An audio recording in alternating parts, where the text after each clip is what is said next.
What's going on, everybody? I'm Brad, I'm Miguel.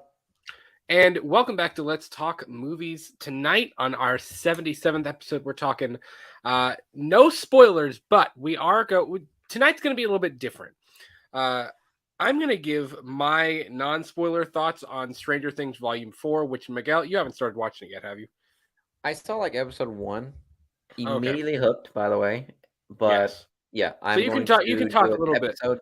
Yeah, I'll do episode by episode with my girlfriend. We can't do like a whole like marathon, unfortunately. Julie and I have been binging the crap out of it. So we'll Yeah, we'll I wish. talk.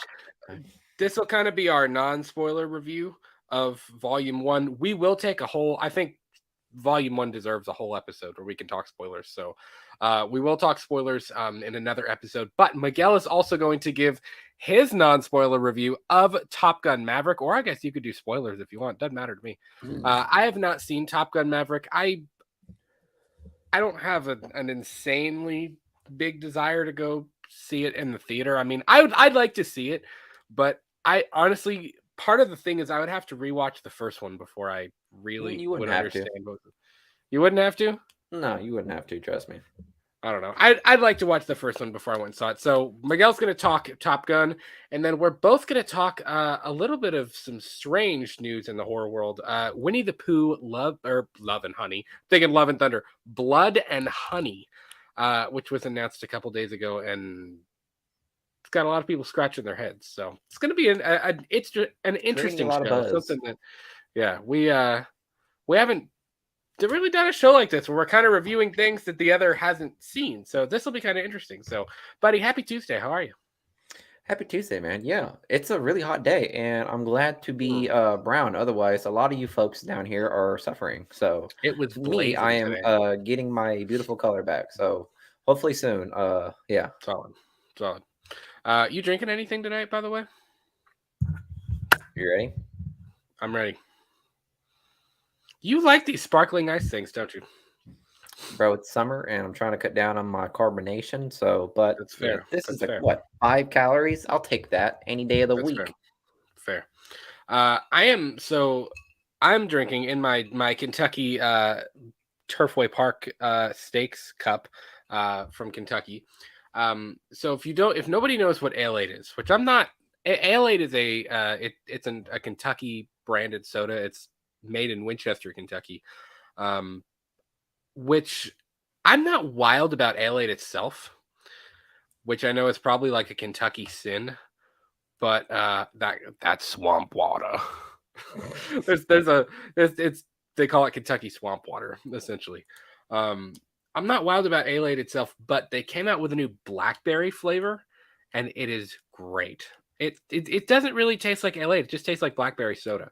And it's really good. I like it a lot, actually. So I've got a bottle of blackberry Ale 8 mixed with some Evan Williams.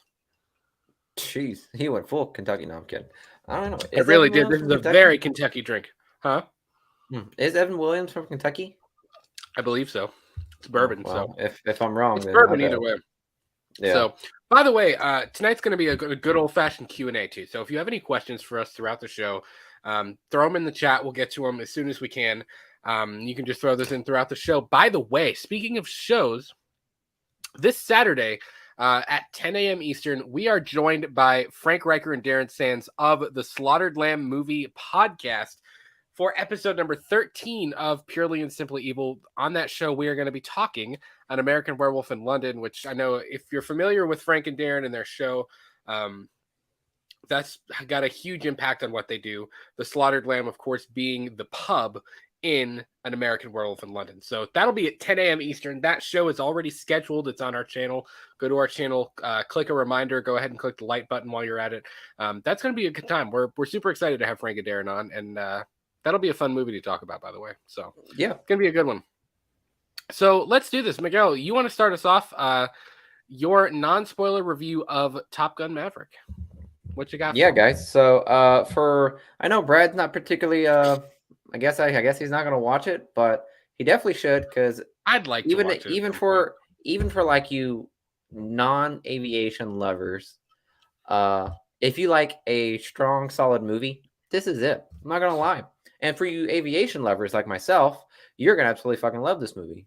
Because again, for those of you that just grew up loving planes, loving aviation, loving fighter jets, loving all that other goosey goose stuff, it's a solid movie, and it's a pretty damn good sequel for Top Gun, because obviously it brings back Tom Cruise, which, if you know Tom Cruise, how he started, I'm sure a lot of people could say that Top Gun is probably one of his like most significant roles in his filmography. So it's good to have him back into the fucking fighter jet. And I'll be honest, guys, like, even though I was kind of like a little wearied out by like the amount of cast that was not returning, because obviously in the movie Top Gun Maverick, you have two actors coming back, one being Tom Cruise and one surprisingly being Val Kilmer. I don't think that's a spoiler. Ooh, He was already like announced really? in there. Yeah. Val Kilmer did come back, Wow. despite his tough battle with throat cancer. Yeah. So it was real surreal He's to had see it him back. rough. Huh? He's He's taking had it it rough. rough. Yeah, he's Yeah. definitely had it rough. So it's good to see him back into the film. Um, who else? I know that there was one in particular that I was really surprised with, which was Jennifer Connelly. Jennifer Mm. Connelly, I think, is playing, if I'm not mistaken, Penny, which is supposed to be like that lost love interest of like Maverick back in the first movie. So it was kind of like weird, really weird to see it, because obviously the previous actor of Penny is fairly old. And, Tom Cruise drinks the blood of children. So, I mean, obviously he still is healthy as shit. Oh my god. But nevertheless, they got Jennifer Connelly, who probably also shares in that dark arts. So by all means, they decided to throw those Bro. two together. So Bro. nevertheless, let's talk about Oh man. the fucking plot. Pretty much what happens is it's about 30 years after the events of Top Gun. So obviously, Maverick's already saved Iceman. There was that big old skirmish out in the sea, and afterwards he was offered a role to be an instructor at Top Gun. But 30 years down the line, he left Top Gun and ended up becoming like some sort of experimental pilot. And he did that for a while. And pretty much what happens is that he gets kicked out of that for doing Maverick shit. So, for lack of a better term, he ends up going back to Top Gun on orders, which is like supposed to be a thing in the movie. And he was pretty much assigned to pretty much create a team of like 6 of the top graduates over the last 30 years of the Top Gun flight school, for the direct reason of a special assignment that they were assigned to. Now, I won't go into further details in regards to the plot, but that's pretty much what happens. And overall, like, the They story, fly planes, like, they do Scientology stuff. It's no, okay, Scientology has no factor I'm in this kidding. fucking movie whatsoever. But what I will say is, in regards to like a script and the story as a whole, it does a pretty good deal on it. It does the story really well. And I will say that the plot in and of itself is pretty good. It's pretty much just old flight trainer gotta teach these new pilots to do a dangerous mission. And there's a whole lot of drama, whole lot of like secrecy, and a whole lot of love interests intertwined. And it's just like I gotta say, you pretty much felt like it was just like another great 80s movie. And I really definitely felt that in this particular film, especially with the way Tom Cruise and Jennifer Connelly all acted together. It was definitely like an 80s like love interest thing right there. But I did feel like they kind of just throw that in there just for the fuck of it, because the whole main of the plot was primarily based on Maverick's like quote unquote last mission. And him trying to like still wrangle with the fact that of his lost wingman Goose. If you guys didn't know, in the first Top Gun, Maverick obviously loses his wingman Goose in a freak accident that was not his fault. So he's still reeling into that guilt here and there. But throughout the fucking movie, one of the candidates for this special assignment happens to be Bradley, which is played by Miles Teller, whose call sign is Rooster, and who is also Goose's father. So, with that aspect, he's Goose's father? He's Goose's father. Yeah. He's Goose's father, and Maverick basically has to train him to be able to be accepted to the special assignment. Miles Teller is playing Goose's dad. No, sorry, Goose is Oh, I was. son. You I'm mean sorry. okay? I was like, what? I was like, hold on, wait a Yeah, I minute, wait a fucked it minute, wait up. a I'm minute. sorry, guys. It is what it is. I was But really nonetheless, confused. Sarah even said no, Bruce Goose's son. Miles Teller. I was Oh like, my god. wait a minute, Thanks, what? honey. I was really confused. Also, I know I do. I need to see it. I've heard really, really good things. It's funny you had said that a minute ago, Miguel. It It's a kind of made me real think of it. solid movie, man. I had seen somebody on Facebook earlier today that had said it was nice to have like this felt like a classic 80s, 90s, 2000s, like a summer blockbuster movie. Yeah. You know, and they had even said, which I know a lot of people bitch and moan about Marvel. Marvel's taking it, whatever. Shut up. But like, I think I don't know. It is kind of cool though to have that classic summer blockbuster feel too. You know, because he had made this person, I don't know who it was, had made the point of like, um, you know, it's nice to have a summer blockbuster movie that's not a Marvel movie. You know what I mean? Or a comic book movie. So I don't know. That's pretty cool. So I've heard a lot of great things. Yeah, and pretty much that's all I can say about that in regards to like what this movie like how this movie holds weight throughout like this year and like in regards to like summer blockbusters. I gotta say, this may be one of like the biggest blockbusters of this summer. Now, obviously, there's Marvel stuff coming in, but in regards to like outside of Marvel, because if I'm being honest, I do take Marvel out of the equation when it comes to like these types of blockbuster movies. Because obviously Marvel is something. Marvel is like a outlier of box office slams because you know if it has Marvel, it's gonna hit the box office no matter what. So I always find it interesting watching all these other movies that I like to set that are like not particularly Marvel or like trying to build a world. Like I like to see what they can do and see if they end up becoming a blockbuster. Obviously, Top Gun Maverick, I gotta say, is probably gonna smash the box office and is definitely gonna be a blockbuster for this summer. It already is. I don't know if you saw the news today, and I actually just pulled it up. I pulled this up on CNN because I wanted to get the exact figure.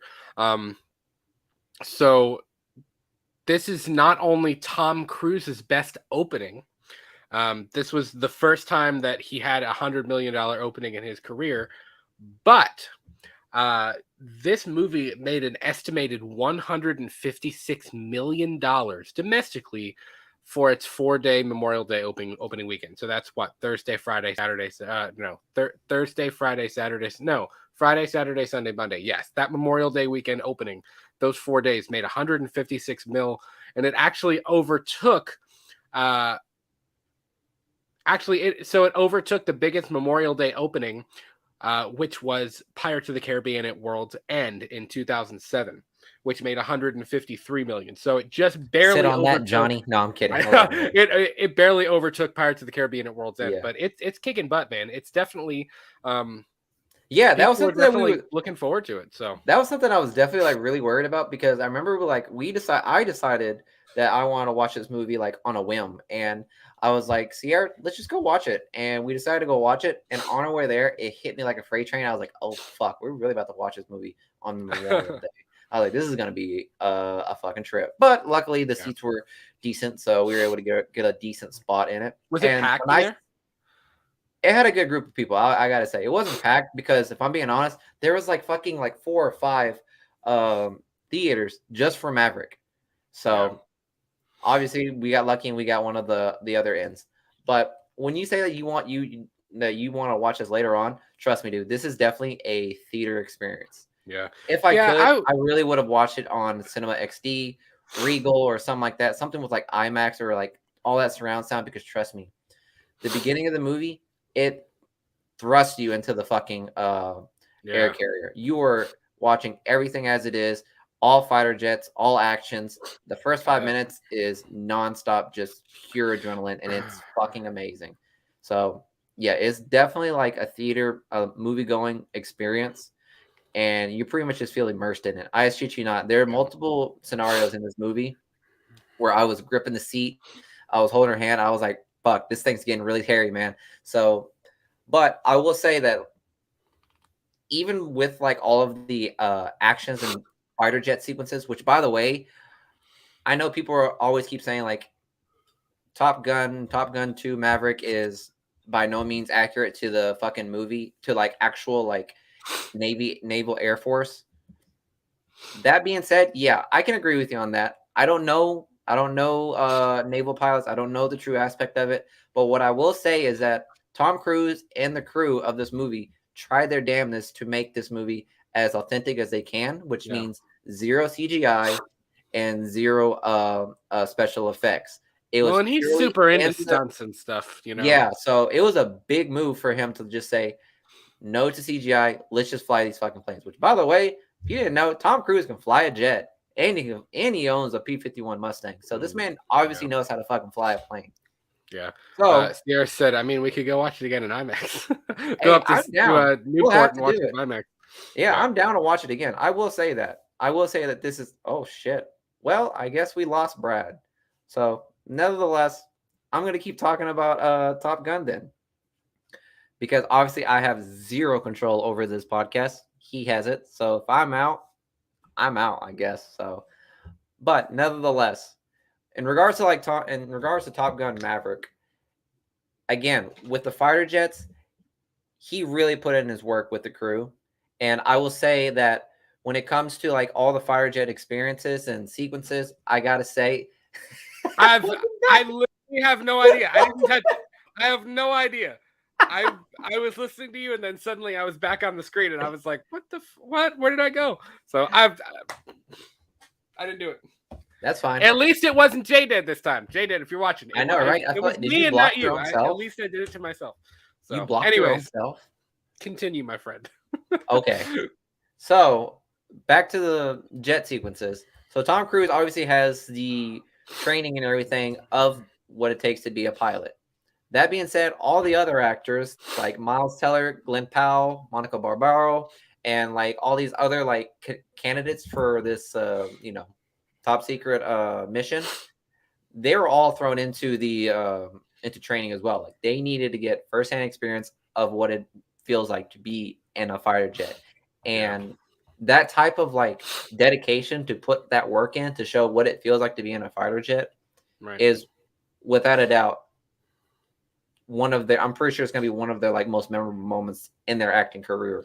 I'll tell you, I really like Miles Teller. I didn't like him as Reed Richards. I thought he was very much like, we got to go fight Dr. Doom, and he was just like, okay, like he felt very like, I don't know. I didn't like everything about that Fantastic Four movie was literal garbage.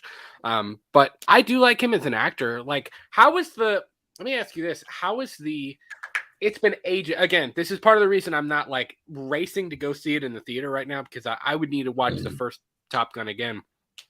But how is like the character continuity like going? Not, I mean, obviously there's good continuity, but like the natural progression. Like, do you believe that Maverick is where, like, future Maverick is where, like, it's a logical progression of where that character went and what he did with his life? Yeah, it does make sense, because from the aspect of like Tom Cruise itself and the story of Maverick, obviously after the events of Goose and him going through that dogfight, he obviously gained recognition. So he obviously was able to give pretty much wherever he wanted to go, and he had that opportunity. But obviously, as you guys know, if you guys are big fans of Top Gun, Maverick is going to do Maverick things. So obviously he fucks himself over in many positions, or he shoots himself in the foot all the time. So there are multiple situations where it was a funny thing, because like everyone was talking about like where are we getting at here, dude? You said he F's himself in many positions. Oh, okay, yeah. But nevertheless, there are multiple situations in this movie where you can definitely see Maverick being Maverick, even after flying experiences. So that being said, yeah, his progression is pretty good. I love the dynamic between Miles Teller and Tom Cruise, because that storyline between like Maverick and Rooster is very, very strong. You can definitely tell that there's like some tension between those two over what happened with Goose and some other things that happened throughout Rooster's aeronautical career. So there's some pretty big stakes in this game. So, and when I say is like this is Maverick's like last mission, you definitely get a sense of that. and there are definitely plenty of callbacks back to the old, back to the original Top Gun. Like I said, it feels very 80s. It feels like a summer blockbuster. If you're going to this movie, just know that whether you're an aviation lover or not, this is going to be a fun ride. 100%. Stacked cast too.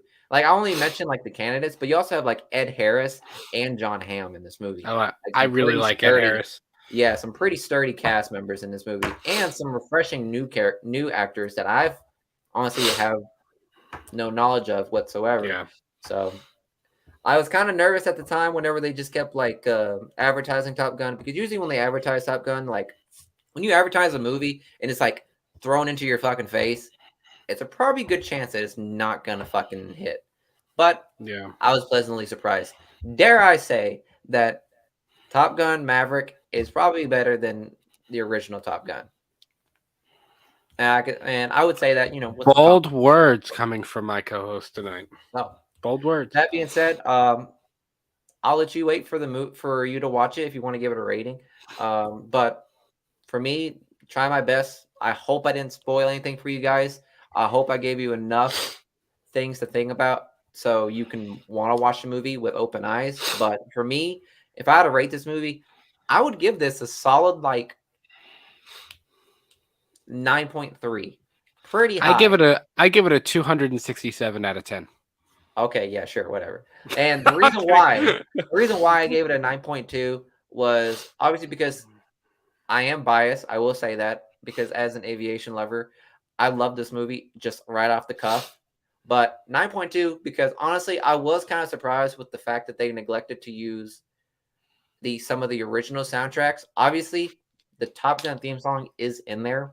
Don't worry, they didn't remix it or whatever. It's in there. Dude, one of the trailers, like it was one of the earlier trailers, like it showed the planes in the air, whatever, and it did like the legit, like the Top Gun music, and like hearing that in a movie theater was like, oh, Yeah, it was yeah, really nice.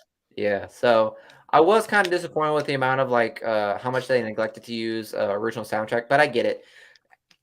Tom Cruise said it in an interview. I think he said he wanted to make something authentic for this movie.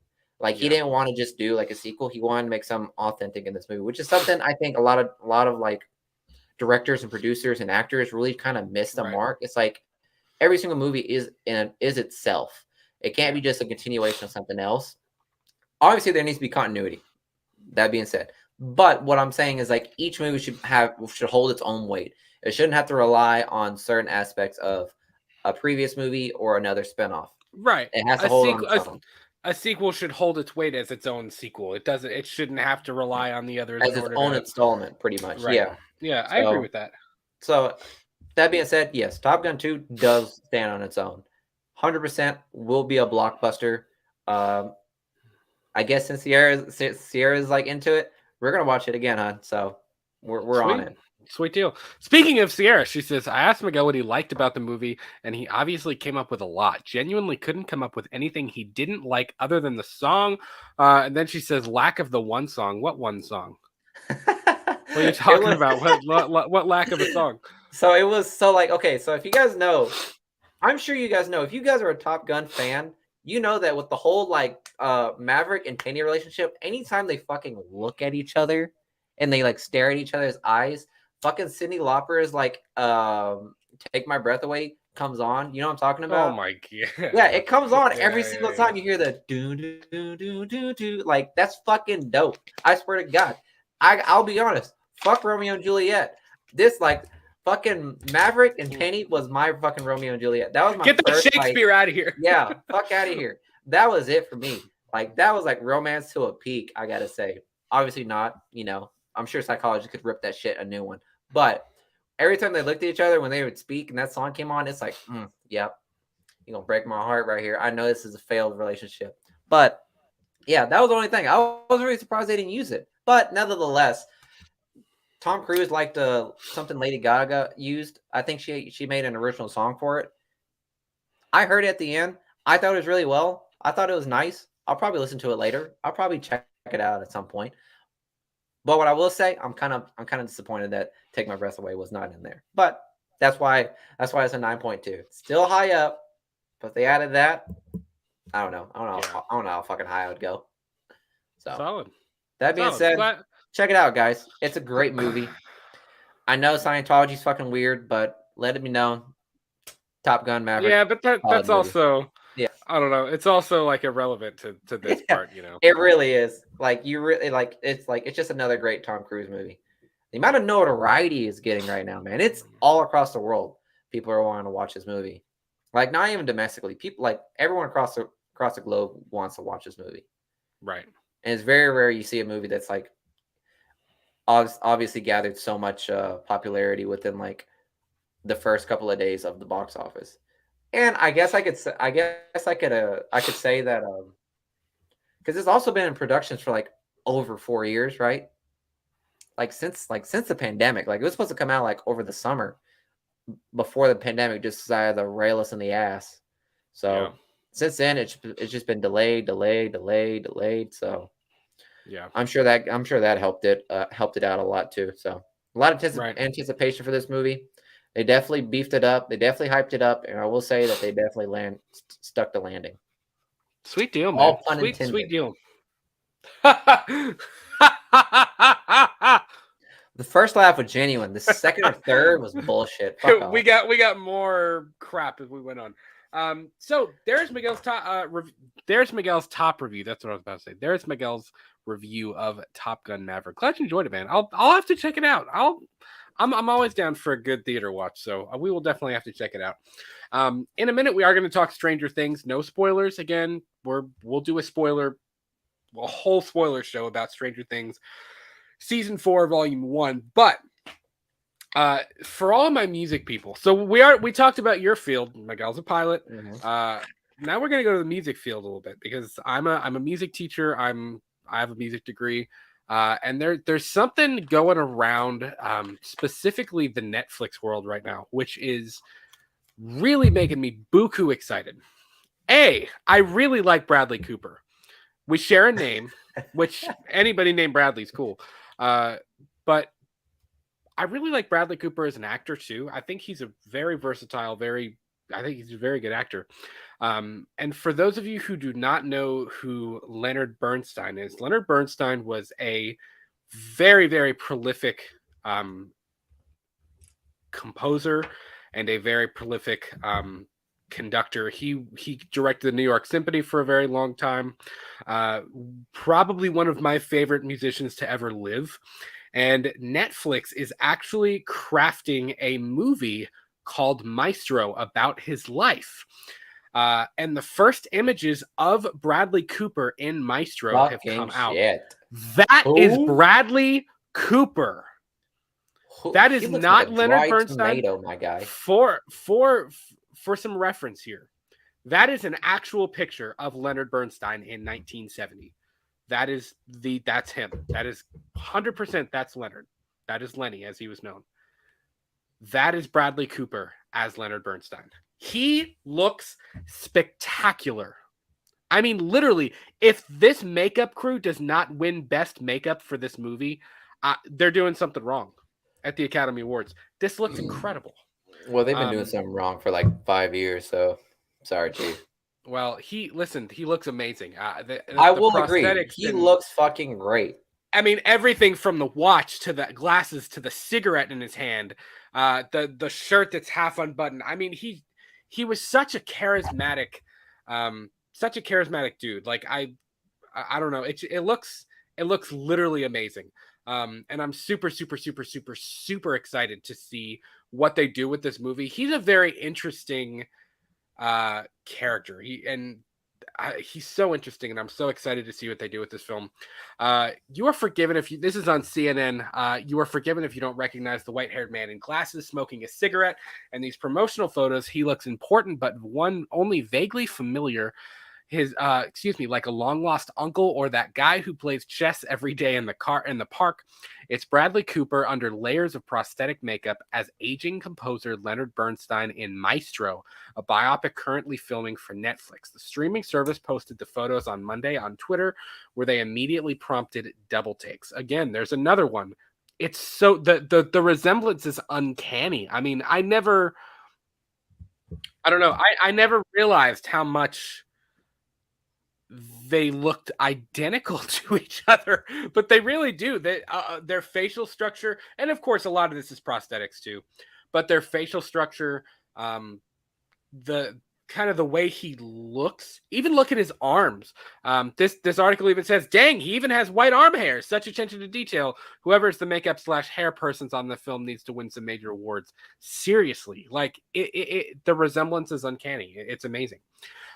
Cooper 47 also directs the movie, his follow-up to A Star Is Born. It co-stars Carey Mulligan as Bernstein's wife, Felicia Monte. I forget how to say her name properly. And Jeremy Strong, Kilroy in Succession as critic John Gruen. Now, obviously, we can tell that's obviously Bradley Cooper, but there's still a lot of resemblance there. You know what I mean? The clothes, the smile, the hair. He's got a fucking dagger of a chin. Holy fuck. Yeah. I mean, I could honestly slice a fucking T-bone with that fucking chin. Jesus Christ. Do you think there's any prosthetics on him there? I would say so, yeah. Honestly, now that I look at it, there might be. But between the chin, the nose, I think I would looks a say little the bit chin. different from. There's yeah. definitely like a prosthetic chin that he's got going on right there. Yeah. The new publicity photos also show Cooper as a younger Bernstein sharing a smile with Mulligan's Monteglieri. I believe that's how you say. A legend in the world of musical theater, Bernstein was best known for composing the music for West Side Story, the 1957 Broadway show that spawned the 1961 film, and Steven Spielberg's recent remake. He died in 1990 at age 72. By the way, if you haven't seen Steven Spielberg's recent remake of West Side Story, it's spectacular. It's amazing. I about to say, definitely. If you were trying to like explain who Leonard Bernstein was to non-music lovers, I didn't know why you didn't just start with West Side Story. Everybody knows West Side Story, right? Yeah. But, as this, finishes up, not much is known yet about Maestro, due in 2023. IMDb says that it's about the complex love story of Leonard and Felicia, a story that spans over 30 years from the time they met in 1946 at a party and continuing through 2 engagements, a 25-year marriage, and 3 children. Spielberg is one of the film's, producers, as is filmmaker Martin Scorsese. According to Variety, production on the movie began this month. Dude, it's going to be good when Scorsese and Spielberg are executive producers on it. Like, all I know is I got to keep like a fucking empty bottle handy, because I swear to God, that's going to be a 6-hour movie. I don't know if Martin Scorsese's going to be in it, bro. This bitch going to be as longer than the fucking Irishman. So, yeah. The Godfather was 4 hours. What are you talking about? I know. This movie's going to be so fucking long. I swear to God. Yeah. I don't know. As a music person, I'm so excited to see them bring that to life. Like, again, even in college, she was one of my favorite composers, one of my favorite icons in music. And, he's a very interesting character. He's got a very interesting life. Just a very smart, very kind of just one of those larger than life people. And I think Bradley Cooper is like this generation's Mozart, I would say. Dare I say, this generation's Mozart. Honestly, I think he even went past being a composer, though. He was almost like a musical. I mean, he was a musical scholar. Mm-hmm. He was very he began the young people's concerts with the New York Philharmonic. He wanted to bring younger audiences into the orchestra. He believed that music should be for everybody, and he was such an important figure. Definitely looking forward to Maestro. Sierra says, I saw the pictures this morning online of Bradley Cooper in makeup, and I was shocked at the resemblance. Dude, it's amazing. I was like, that ain't him. I showed my parents, and my dad said, no, I said, that's Bradley Cooper, like, as Leonard Bernstein. He was like, no, it's not. They're not. No, that ain't him. I was like, it's him. Look at him. Like, really, the first picture of him standing there, like the side profile with the cigarette, you really couldn't tell as much. But the one where he's sitting there, like looking up at somebody, probably like getting ready to yell at somebody, that definitely looked like you could kind of see the Bradley Cooper in there a little bit. Yeah. I mean, that's the point. That's the point of an actor. They're not like, if they're here to play some historical figure, they're not supposed to be fucking they're not supposed to be recognizable. You're not supposed to be looking at it and be like, right, yeah, that's Bradley Cooper. Well, it's like you're supposed to watch that movie and be like, holy fuck, that is Leonard Bernstein.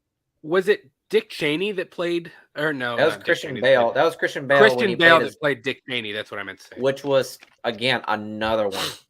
You Another couldn't recognize fantastic. Yeah, could not You recognize would that fat you fuck. would not have known that was Christian Bale under all that makeup. You would Yeah. have no idea. I'm surprised. I hope he won an Oscar for playing a piece of shit kind of man like that, because that takes a long try. I'm not gonna lie.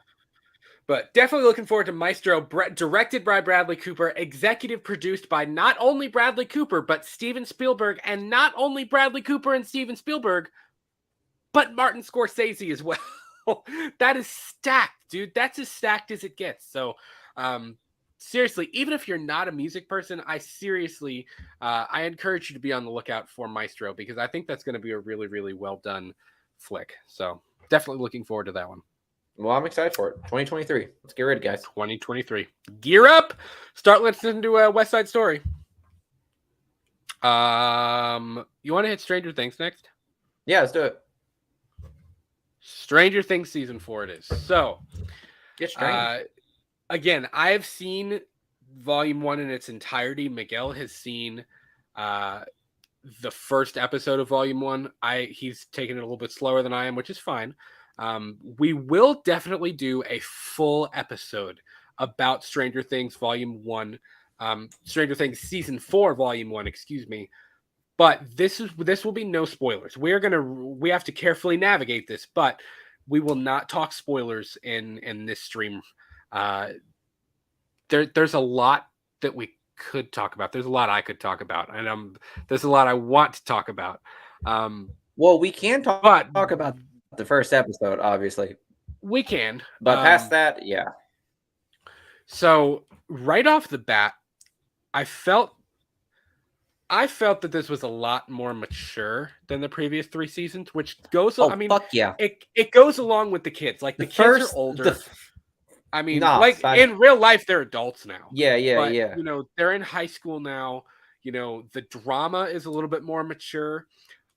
We have some true, very, very purposeful accounts of bullying, kind of just the crap that you go through as a high schooler, you know. Mm-hmm. The things that the kids are facing are a little bit more adult.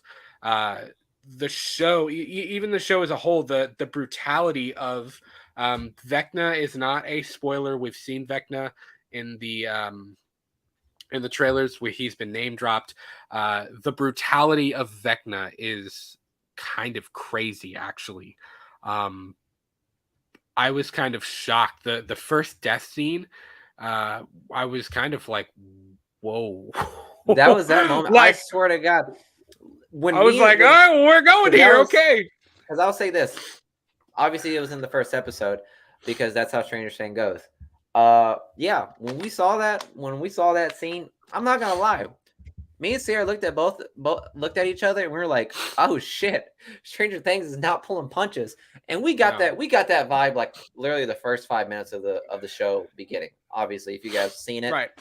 They obviously didn't pull no punches, and they definitely ended it with saying, "This is only the first round. We got many more to go." So yeah, in regards to like brutality, believe me, you got plenty more of it to go. Yeah, so trust me, this Stranger Things is definitely probably one of the more mature one of the more mature seasons that we're going to see so far.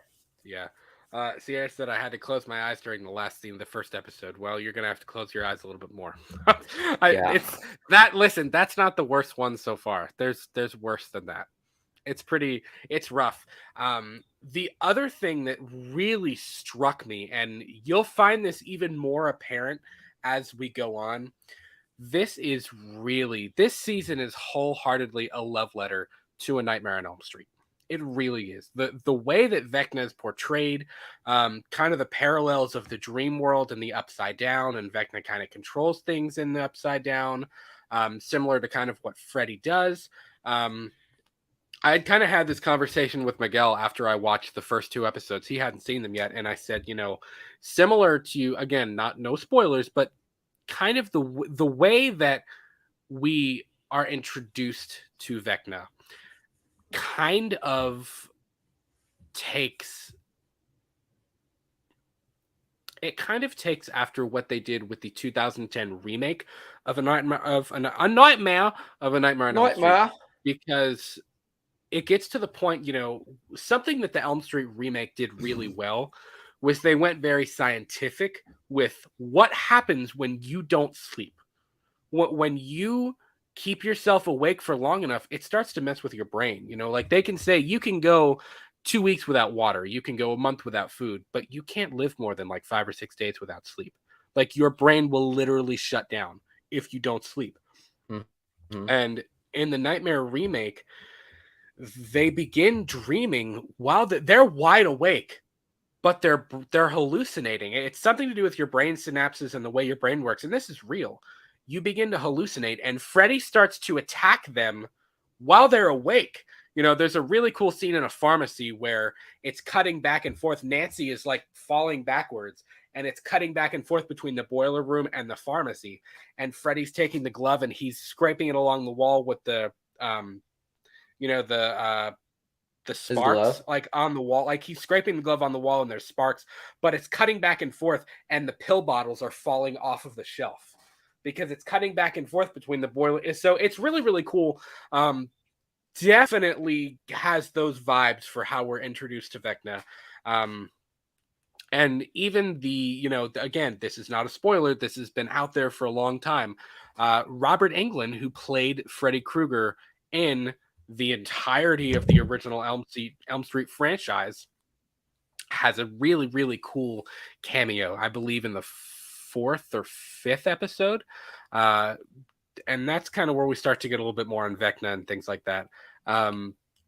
Definitely a very brutal season, though. It's a lot heavier than the previous 3, which again, it coincides with the kids getting older. And I think, another thing that's kind of stuck out to me is I feel like we're really starting to wrap it up, which they said, the Duffer Brothers have said repeatedly that this story does have an ending and that they've known the ending for a long time. It definitely, especially after finishing volume 1, I'm like, yeah, they're wrapping it up. Like we're getting, I mean, it's ramping up, but it's like the way the story is being set up, I almost feel like this couldn't go on forever. You know what I mean? Things are starting to come full circle again, which I really appreciate. There was just a cameo in the last 3 episodes that I was like, from a character that you would not think would ever come back. I'll leave it at that. It's pretty wild. Okay.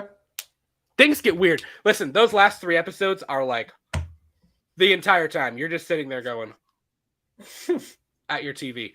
Well, that got me more excited to watch. I'm not gonna lie. We'll have to really set some time for me to for us to watch. Take your expectations and just wad it up and throw it out the window, because it does not go where you think it's gonna go. And I appreciate that. That's another thing, is like the things are not what they seem. There were actually 2 or 3 times where I was like, what? Like, I was like, whoa, I didn't expect that. That was definitely a big twist that was a huge twist of events from what I thought was about to happen. Yeah, Sierra, yes, you need to binge watch it this week. I really want to talk spoilers with you, but I can't.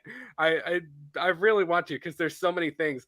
Derpy Gaming's in the house. He says, what it do, boys? What's up, man? We are talking Stranger Things for Volume 1, but we're not talking spoilers yet. This is our non-spoiler review. Miguel hasn't actually finished it yet, so that's kind of why we're skirting around I'm having to skirt around some big points. Let me tell you something. Episode 4, I believe it's episode 4. The final sequence in that episode, Miguel, I'm going to be honest with you, it may be one of my favorite sequences in any TV show. Like, up there with some of the stuff that happens in Breaking Bad and The Walking Dead. Like, it's scary, but it's also emotional. Like, I was literally sitting on the edge of my seat like this.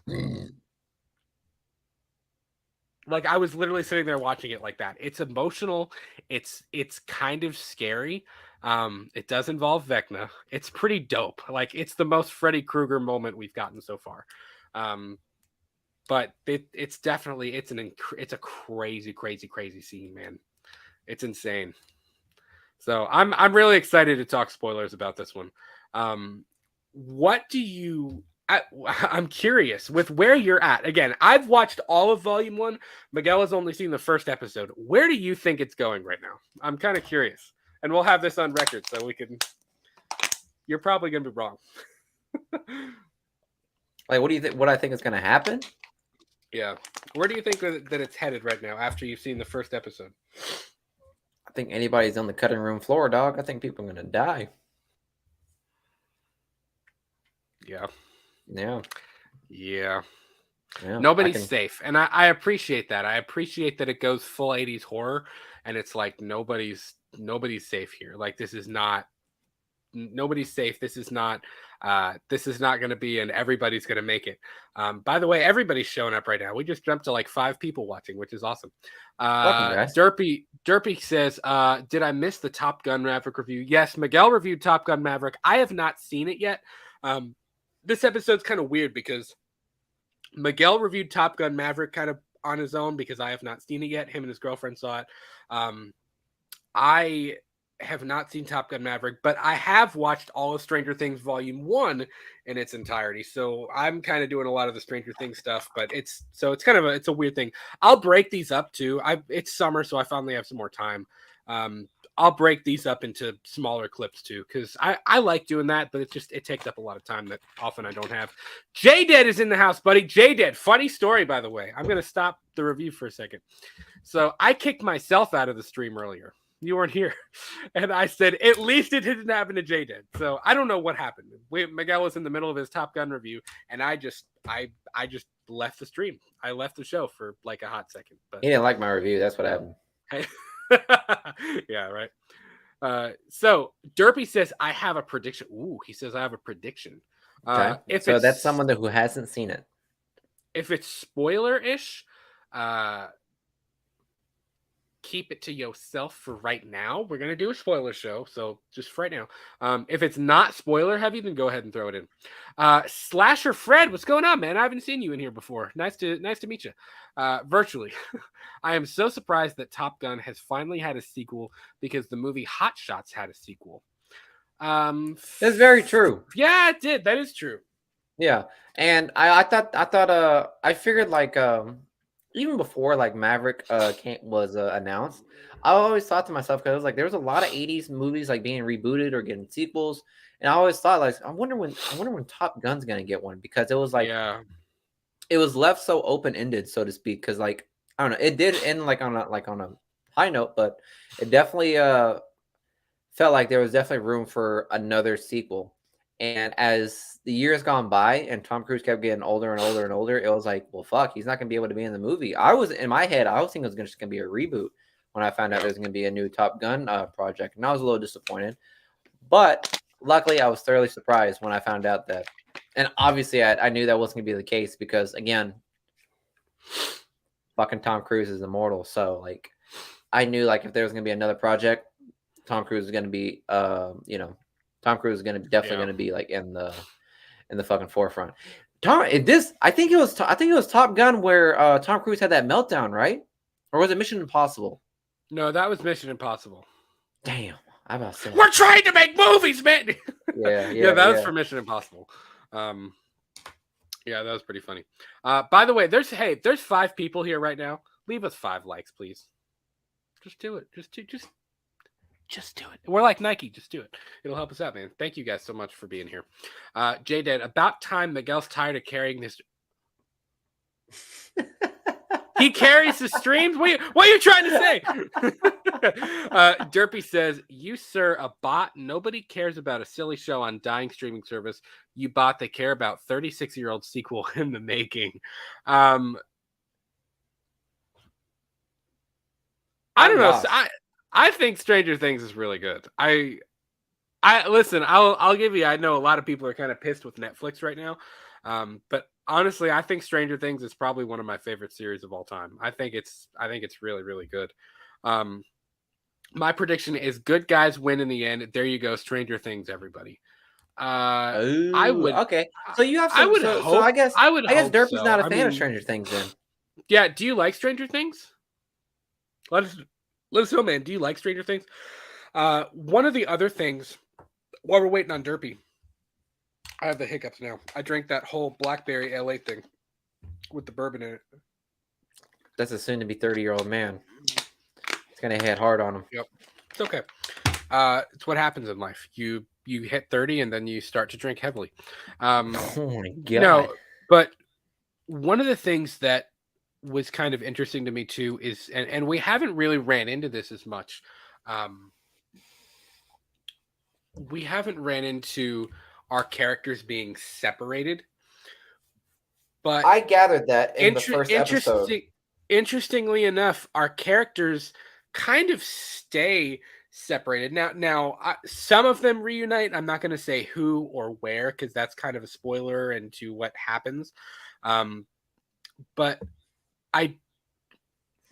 it's interesting because like one of the things that I miss, and I think, and we're definitely building towards a big reunion, but one of the things I miss is the banter, not only between Dustin and Mike and Lucas and Will, but between Jonathan and but just between everybody, like their whole core group of like it's like 8 or 9 people now. I mean, you have Maya Hawke's character, you have Jonathan, you have Nancy, you have what's his name? CIA operative?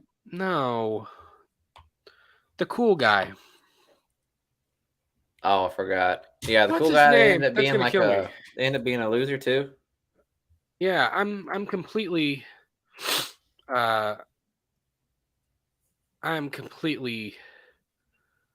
Steve. I don't know why I couldn't think of his name. Steve.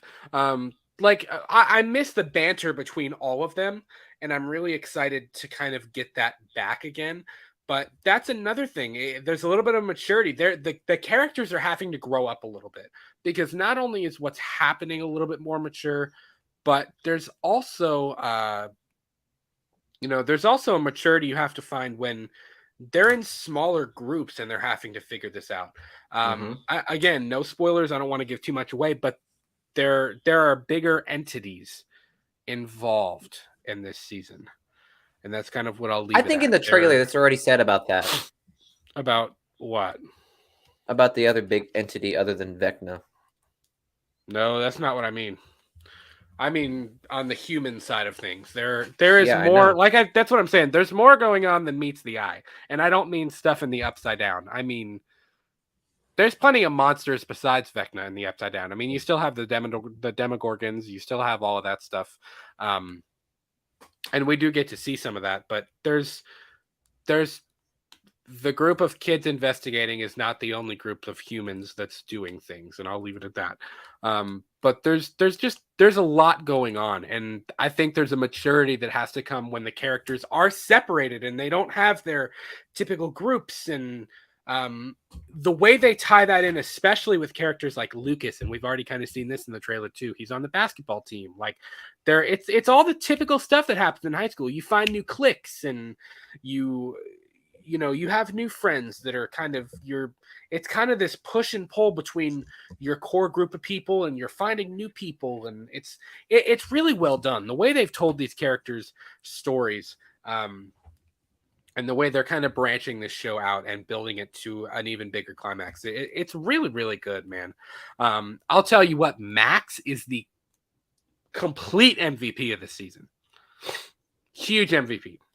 She is killing it, man. Yeah, Sadie I can tell Sink from the is first episode. Like, killing it. I can tell from the first episode that she's definitely going to be like a pivotal character in this particular season. Yeah, for sure. By the way, guys, this is a typical Q&A too. So if you guys have any questions, we're going to talk the crazy Winnie the Pooh shit here in a minute. But if you have if you have questions, Halloween Ends, Marvel, DC, whatever, throw it in the chat. And we'll try to answer them best we can. Let's see. Derpy says, no, I'm just mad that you haven't seen Top Gun Maverick, Brad. I know, I gotta see it. I know. I also enjoy Cobra Kai more. I wasn't good. I tried it. I wasn't super, Derpy, you might as well hate this dude. I swear to God, he doesn't like anything you like. So whatever, I'm sorry, dude. I know. I don't know. I'll have to give it another shot. Derpy also says, I'm excited and curious for the live action retelling of Avatar The Last Airbender. Now, that I would be interested in because I did watch that show when I was a kid, and that was definitely interesting. J-Did says, I got to catch up on Stranger Things. Yeah, man. Stranger Things is really, really good. I mean, honestly, season 4? Yeah. It's one of those shows, like, I don't know. You always know that you have a good show when you watch an episode and you feel like, or like even when you finish binging it and you're like, I wish there was more. Like, you know what I mean? Like when I finished volume 1, I was like, crap, we got to wait a whole other month to see where this goes. You know what I mean? Yeah. So yeah. I'm definitely excited. Although I will say, bro, they're almost like 3 hours long. Those I was last 2 or gonna 3 say episodes. that. They're long. Yeah. Super, super long. Sierra said she didn't love Cobra Kai either, tried but just couldn't. Yeah, and I like the Karate Kid. I think the Karate Kid's a great movie, but I'm just not, I don't know. Cobra Kai didn't do it for me. I didn't keep watching. I just watched the first couple. So I don't know. Maybe I didn't give it enough of a shot, but I'll have to see. I am excited though. However, we've got like 3 shows that we're really on right now. I've kind of talked to Miguel a little bit about this on Hulu, starring Andrew Garfield, Under the Banner of Heaven, which is a really, really good drama, thriller, mystery type thing. True story. There's also Only Murders in the Building, which is really, really, really good, starring, that's a comedy actually. Like a comedy whodunit thing it's actually written by Steve Martin and Martin Short, and it stars the 2 of them plus Selena Gomez, which is really, really good. And then also Euphoria, which we loved Euphoria. Definitely waiting on that one too. Have you watched Euphoria, Miguel? Nope. Dude, it's so good. It's absolutely phenomenal. Probably the most accurate raw portrayal of addiction I've ever seen in a movie or TV show. Like very raw. Zendaya is one hell of an actress. She really is, man. She absolutely kills it. J-Dead says, I heard Eeyore finally succumbs to his heroin addiction or habit in that new Winnie movie. No, but I did hear. Start talking about it. Yeah. Well, just to kind of wrap up, Stranger Things season 4 is absolutely amazing. Definitely looking forward to volume 2. Sierra, make Miguel binge that this week. You all definitely need to binge it. We've been watching like 2 episodes at a time, and it's really good, man. It's definitely like, again, it's like you finish an episode and it's like, are we watching another? Julie is usually like, are we watching another one? And I'm like, I have to. Like, I can't stop it on that. What are you talking? Like, I have to watch another one. So definitely a binge worthy season. And I'm super, super stoked for what they have in store for volume 2. Sierra says, bet I don't work tomorrow. I love this girl. She's got it all planned out. It's awesome. Careful, she's mine. So okay, I'm married, so calm down. You're fine. So, final story of the night. By the way, again, leave us a like if you haven't already. Just to kind of plug again, this Saturday we are joined by Frank Riker and Darren Sands of the Slaughterland Movie Podcast to talk an American Werewolf in an American. Wow, that came out. An American Werewolf in London in episode number 13 of Purely and Simply Evil. Super stoked to hang out with them Saturday morning at 10 a.m. So if you are if you're a horror fan, you've probably seen about this new Winnie the Pooh thing that's kind of been making its way downtown, walking fast. No, you've kind of. They say Sierra's a boss. Derpy says, Sierra, you were the chosen one. Damn. Okay. Sierra is the chosen one. There you go. You've probably seen about this Winnie the Pooh horror film that is in the works, and interesting. It's really interesting. Whoever thought of this movie just tripped a lot of balls. I gotta say. I don't know who, again, like what kind of drugs they were doing to come up with this, but holy crap, I'm kind of down for it. Winnie the Pooh Blood and Honey director teases slasher phlegm teases Yeah, put this slasher guy, film plot. bench him. I had this whole thing and I put a lot of bourbon in it, so don't judge me. Pooh and Piglet go on a rampage. Can we just talk about the fact that Pooh looks terrified? Yeah. Like Who the it's like fuck the would red make light. that? He even kind of looks like, oh, like it looks scary. Like I'm not gonna lie, it kind of looks freaky. It really does, dude. The fuck? I would double tap know. that thing in the fucking dome. What the hell is this thing? And the sad part is, I think it plays into like the old stuff. Like it plays into like the mythology. So A.A. Milne's original Winnie the Pooh stories only lapsed into the public domain 5 months ago, but the tubby little cubby has already made his foray into slasher films. Winnie the Pooh, Blood and Honey wrapped earlier this month, and the first stills showing a demonic Pooh and Piglet about to pounce on a scantily clad young woman relaxing in a hot tub have already set the internet on fire. In an interview with Variety, director Reese Waterfield, who is in post-production on on 4 other films, including Fire NATO and Demonic Christmas Tree. Both of those sound awesome. Just saying. So it's like the guy who did Tusk and Moose Jaws and that whole deal. Yeah, it's literally like make the most outlandish movie ever, dude. I know, right? Said the response to the stills has been absolutely crazy. Because of all the press and stuff, we're just going to start expediting the edit and getting it through the post-production as fast as we can, said Waterfield, but also making sure it's still good. It's going to be a high priority. According to Waterfield, who also wrote and co-produced the film Winnie the Pooh, Blood and Honey, we'll see Pooh and Piglet as the main villains going on a rampage after being abandoned by a college-bound Christopher Robin.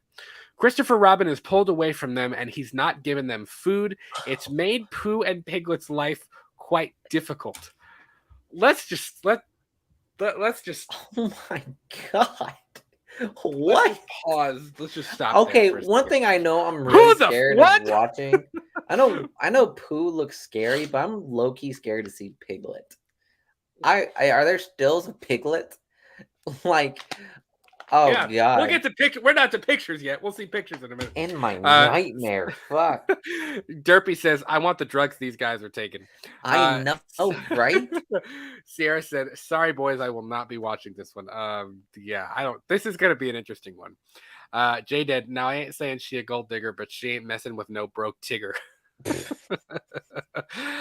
Sierra, Winnie the Pooh was such a part of my early childhood, and I just can't taint that with this movie. Well, you know what? For the viewers, I'm gonna risk that, man. Like I'm gonna watch this.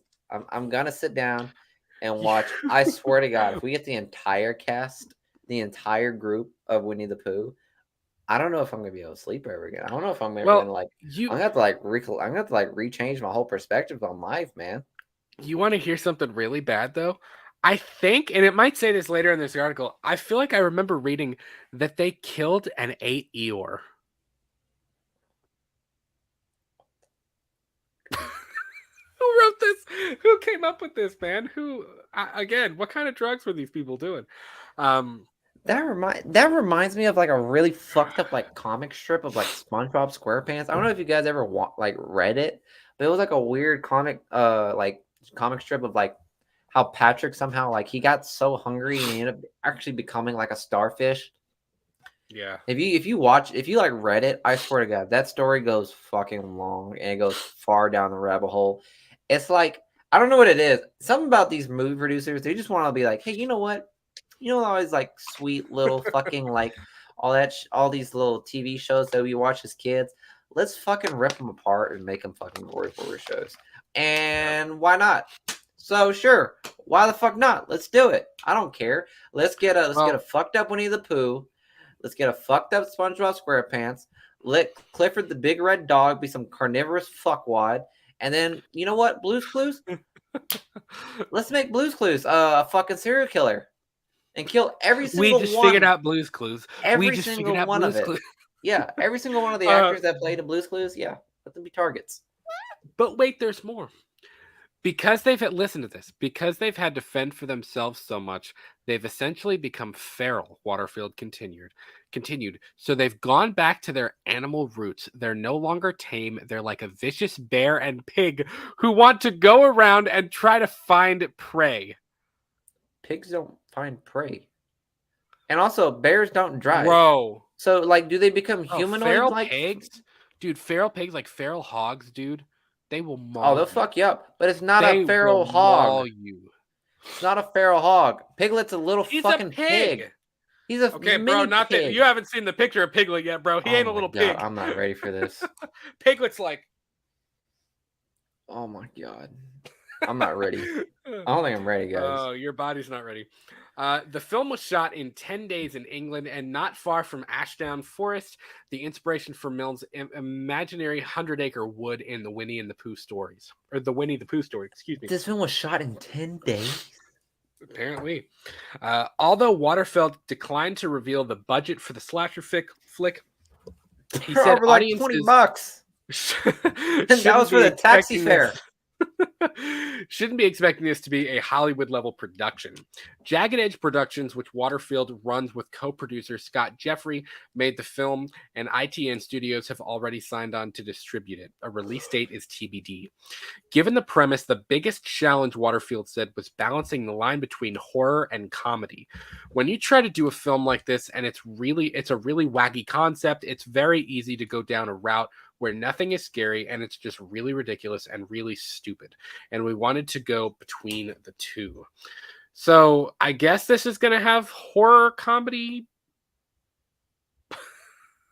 I think it sounds pretty dark. I think the kills are going to be comedy. I'm not going to lie. They're basically like taking your childhood and like rubbing it between their butt cheeks. Like that's basically what's happening with this.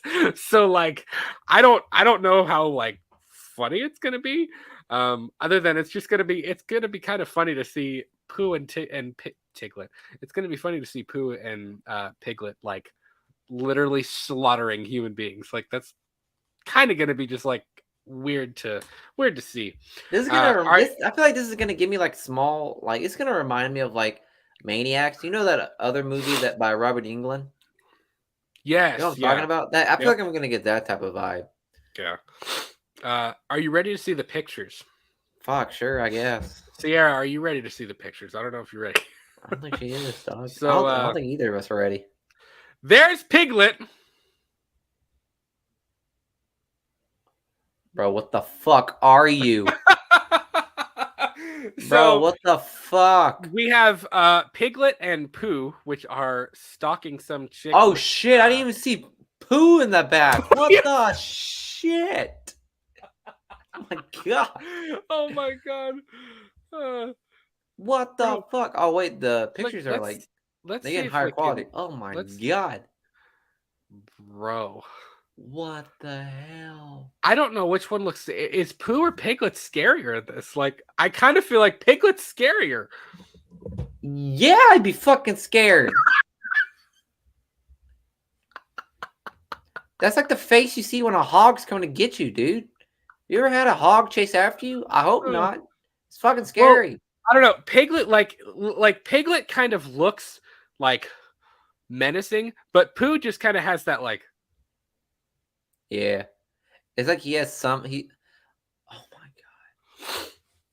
It's like I feel like Piglet is going to be like the ringleader of it. Like Pooh's no longer. I'm not gonna lie, it is fucking awesome. Like kudos to this crew for a budget of $20. Did a pretty damn good job. There's more pictures too. As an example, Waterfield explains the setup behind the still above of a girl relaxing in a jacuzzi with Pooh and Piglet ominously standing nearby. She's having a good time, and then Pooh and Piglet appear behind her, chloroform her, take her out of the jacuzzi, and then kind of drive a car over her head. Waterfield said, "It's scary but there's also funny bits because there's shots of Winnie the Pooh in a car and seeing him with his little ears behind the wheel and like slowly going over there to kill her." So this dude is saying ears? the guy is about the size of Peter fucking Griffin. It's basically Peter Griffin wearing a Winnie the Pooh mask. He's like, yeah, he's like, yes, Winnie the Pooh is driving a car repeatedly over top of a woman, but it's like, but his ears are kind of cute though. I'll die Like if I get what? like a I'll fucking leave the theater or the room if I get like a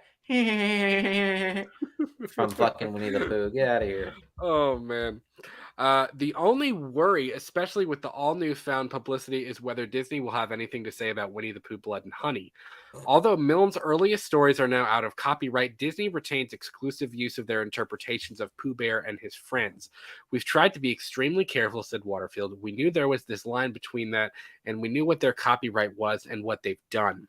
So we did as much as we could to make sure the film was only based on the 26 version of it. Which is why Waterfield's Pooh Bear has swapped the little red t-shirt for a lumberjack suit, and Piglet is clad in black.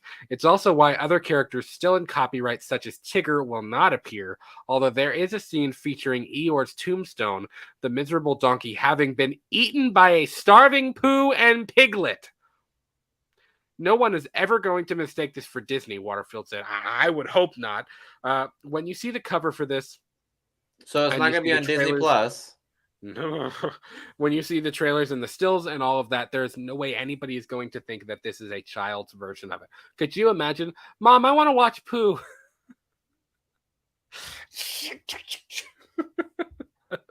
That'd be actually really bad.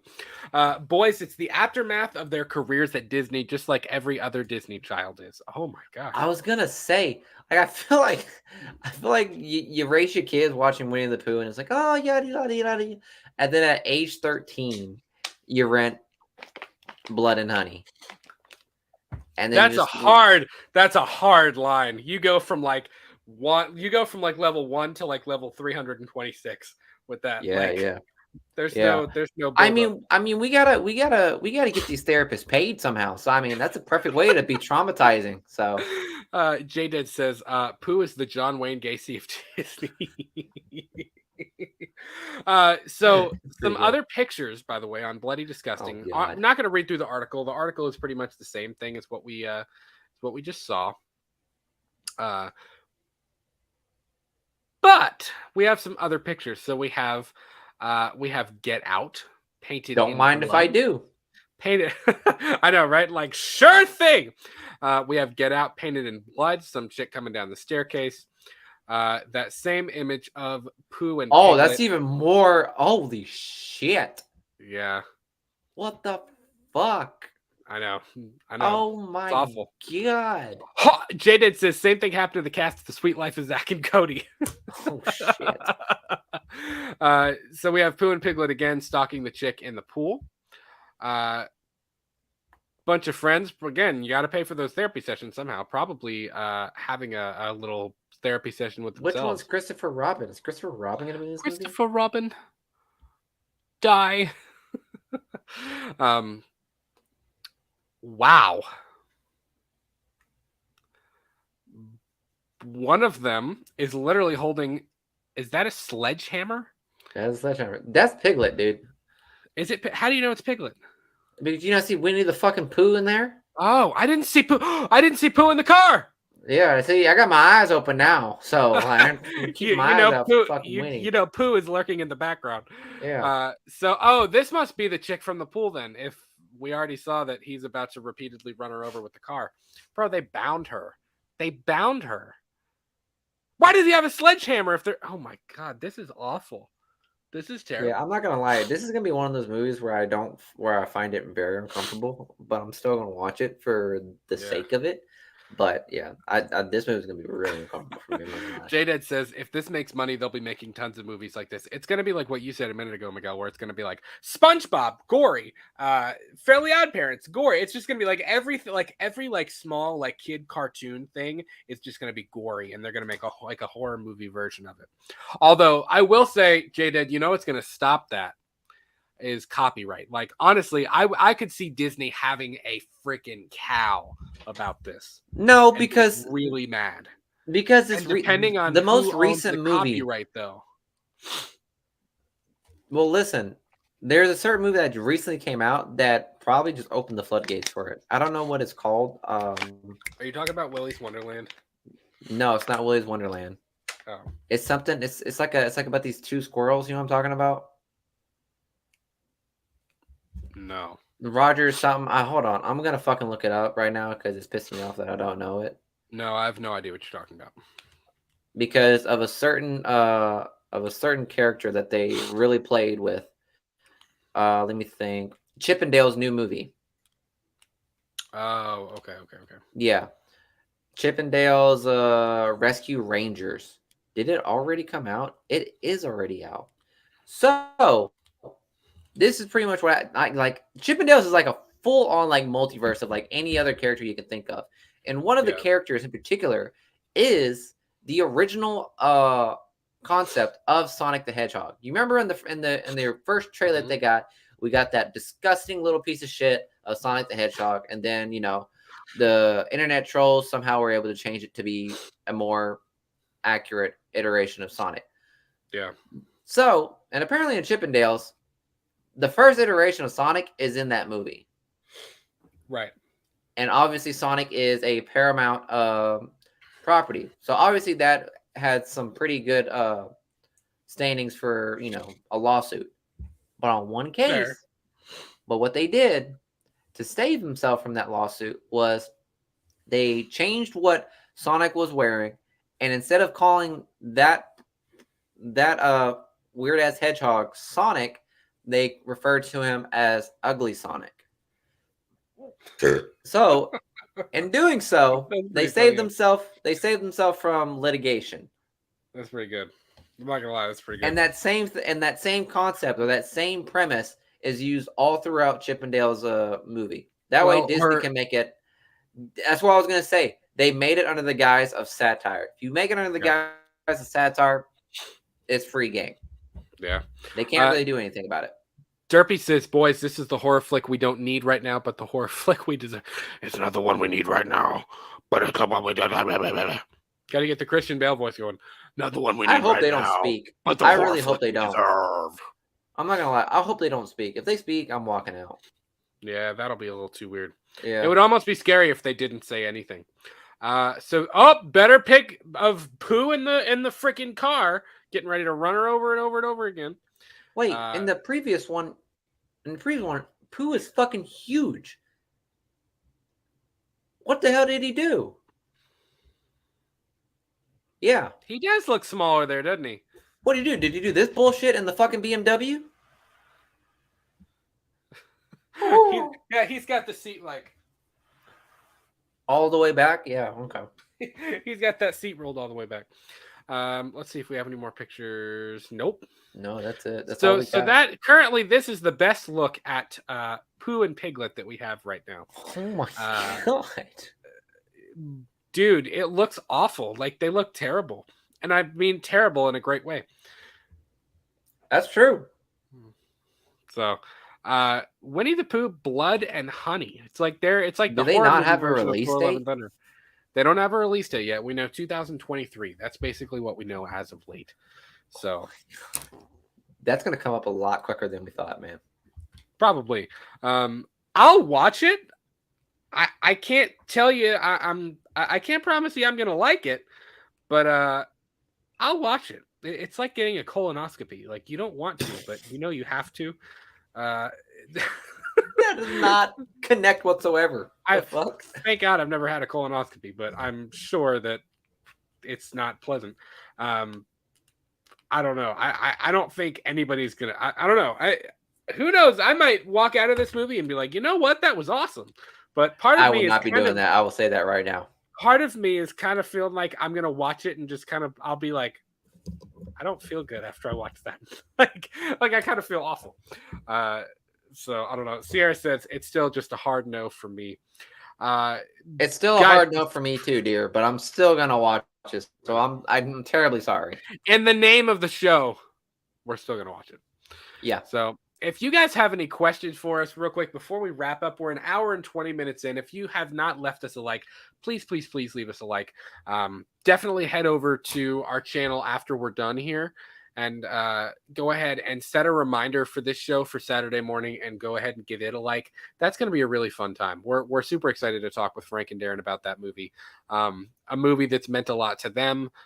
Definitely one of the most influential horror comedies of all time. So Jaded says Muppet Babies and baby food shortage. It writes itself. It kind of does. I'm not gonna lie. That's kind of an odd. That's kind of a pretty good parallel. Derpy says, bro, I can't wait for the internet to make edited version of Winnie the Pooh from Christopher Robin scene meeting this version of Winnie the Pooh running over someone. Yeah, you're kind of not wrong. That would actually be pretty funny. Yeah, I don't know. That's pretty good, actually.